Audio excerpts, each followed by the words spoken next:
Hi everyone, it's Sam, studio painter for Transatlantis Games, and we're back with the next part of our weekly series showing you how to get each Horus Heresy Legion painted ready for battle using our awesome Two Fin Coats paint range. This week we're painting one of the warrior craftsmen from Nocturne, a Salamander. Let's get started.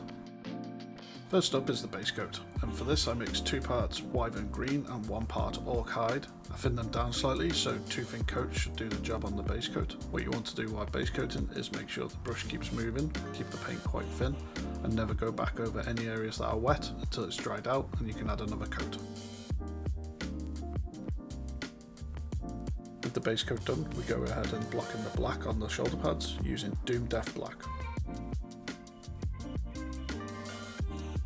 Once I was happy with the black areas and I've tidied up any mistakes, I come in with Wyvern Green and I thin it down with 3 parts water to 1 part paint, and then I glaze it into the shaded areas underneath his arms, under the bottom of his knee pads, as well as into any areas where there's a deep recess where armour plates meet.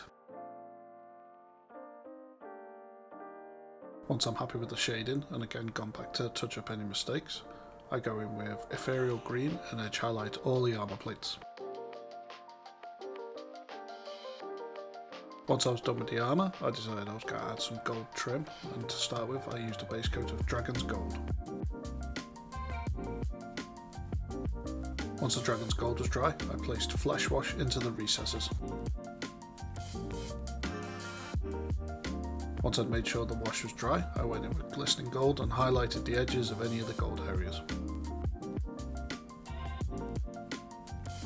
Moving on to the next metal, I base coated any of the silver areas with Dwarven Iron. I followed the Dwarven Iron base coat up with a wash of Oblivion Black Wash. And then finally I highlighted any of the silver areas with Surcoat Silver. I generally tend to stop my highlights on the metals here, especially for Space Marines, as I quite like the industrial look that the darker silvers give. With the armour all but finished, we're going to move on to his face, and now salamanders are renowned for their black skin and red eyes, so we're going to work on that.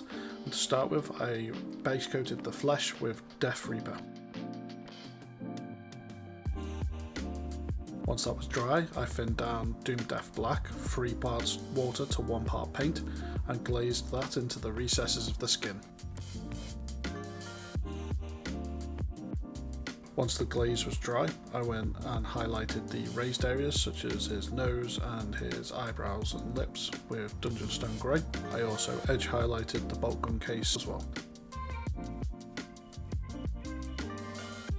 Finally, as ever, to finish off, we're going to do the lenses, and to start with I started with Dread Red as a base coat.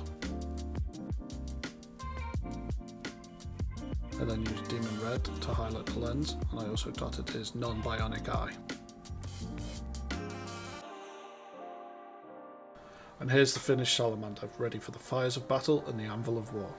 I hope this video has given you some techniques that will let you get a good looking army on the tabletop quickly. Please like and subscribe to our channel, where there will be more Horus Heresy Legion schemes, as well as hints and tips in the future.